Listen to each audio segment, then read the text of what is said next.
શિવ ભક્તો માટે આ વખતનો શ્રાવણ માસ વિશેષ. અનેક વર્ષો બાદ શુભારંભ અને પૂર્ણાહુતિ બંને સોમવારે, તો રક્ષાબંધન તથા જન્માષ્ટમી પણ સોમવારે. ભગવાન શિવની આરાધનાના અતિ ઉત્તમ એવા પવિત્ર શ્રાવણ માસનો શુભારંભ થવા જઈ રહ્યો છે. ત્યારે આ વખતનો શ્રાવણ માસ શિવ ભક્તો માટે વિશેષ બની રહેશે. અનેક વર્ષો બાદ આ વખતે શ્રાવણ માસમાં 5 સોમવારની સાથે શુભારંભ પણ સોમવારે અને પૂર્ણાહુતિ પણ સોમવારે થશે. આટલું જ નહીં, પવિત્ર શ્રાવણ માસના મુખ્ય તહેવારો પણ સોમવારે જ આવે છે. એટલે કે આ વખતનો શ્રાવણ કંઈક અલગ જ વિશેષતા સભર રહેશે.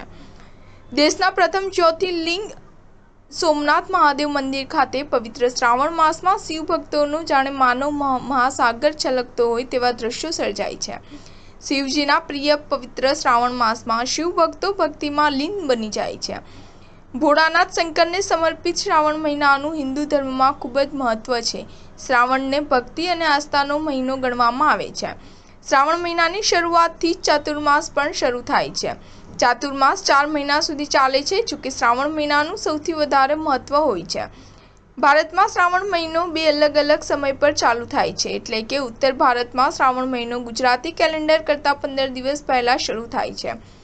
આ વખતે ગુજરાતમાં શ્રાવણ મહિનો 5 ઓગસ્ટ 2024થી શરૂ થઈ રહ્યો છે. શિવ ભક્ત માટે આ વખતનો શ્રાવણ મહિનો ખૂબ જ ખાસ રહેશે, કારણ કે આ વખતે 5 સોમવાર આવવાના છે. પ્રભાસ તીર્થના સોમપુરા તીર્થ પુરોહિત જયવર્ધન જાનીએ જણાવ્યું કે પવિત્ર શ્રાવણ માસનું મહાત્મય વર્ણવતા જણાવ્યું હતું કે સનાતન હિન્દુ ધર્મમાં પવિત્ર શ્રાવણ મહિનાનું જેટલું મહત્વ છે, એટલું જ મહત્વ શ્રાવણીય સોમવારનું પણ છે.